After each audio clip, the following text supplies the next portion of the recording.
Hey guys, in this video we're going to look at the 2022 AP Calculus BC exam free response question number 5. The question reads, figures 1 and 2 shown above illustrate regions in the first quadrant associated with the graphs of y is equal to 1 over x and y is equal to 1 over x squared respectively. In figure 1, let R be the region bounded by the graph of y is equal to 1 over x, the x-axis, and the vertical lines x is equal to 1 and x is equal to 5. In figure 2, let W be the unbounded region between the graphs of y is equal to 1 over x squared and x-axis that lie to the right of the vertical line x is equal to 3. Part A, find the area of region R.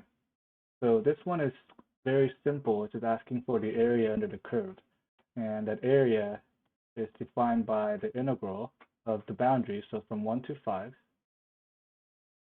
of y, which is 1 over x, dx.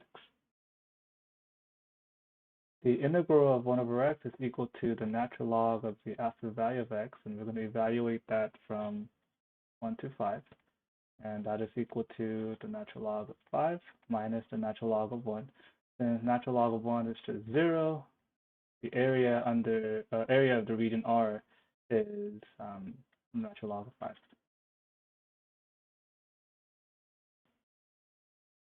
Let's move on to part B. It reads, region R is the base of a solid. For the solid at each x, the cross-sectional perpendicular to the x-axis is a rectangle with the area given by x e to the x over 5. Find the volume of the solid. So this is also not too complicated. We're given the area of the cross-section, which is the x e to the x over 5.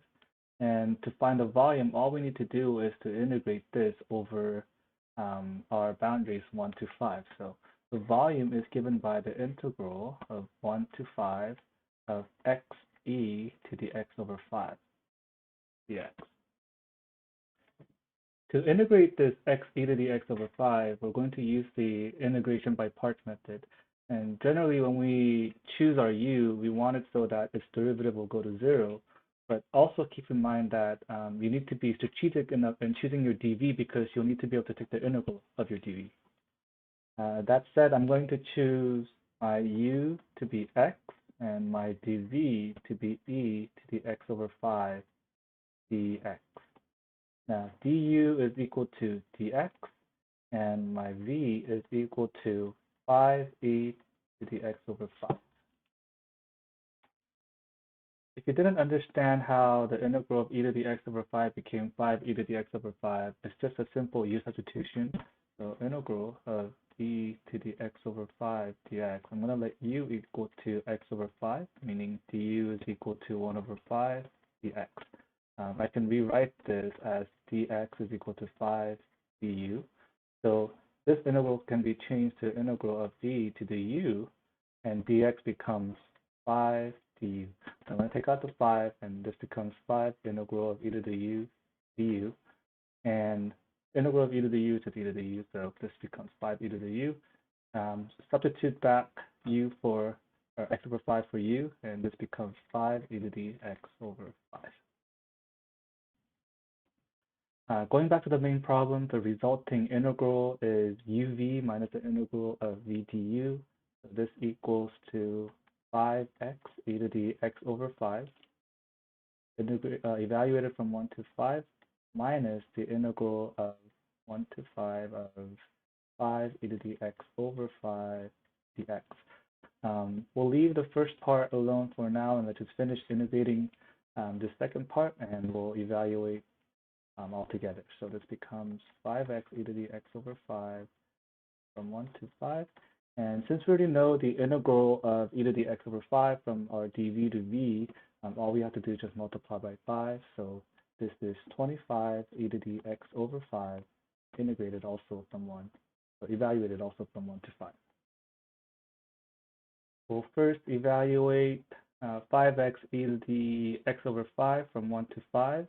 So that will be 25e to the 1 minus 5e to the 1/5. And then we're going to evaluate 25e to the x over 5 from 1 to 5, and that will be 25e to the 1 minus 25e to the 1/5. Now 25e minus 25e is just they just cancel each other out. So I have negative 5e to the 1/5 minus negative 25e to the 1/5. So that is equal to 20e to the 1/5.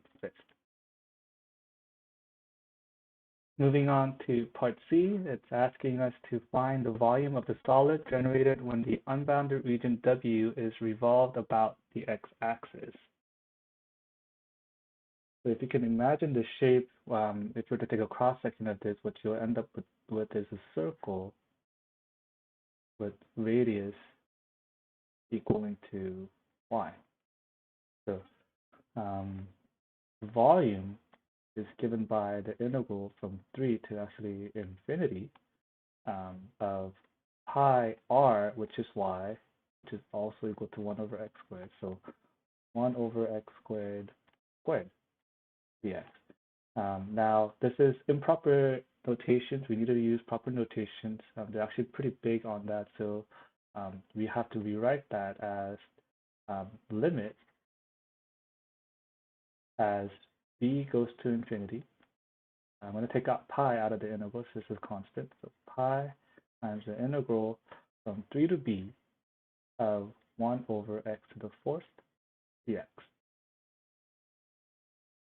I can also move this pi outside the limit, so this becomes pi times the limit as b approaches infinity of the integral from 3 to b.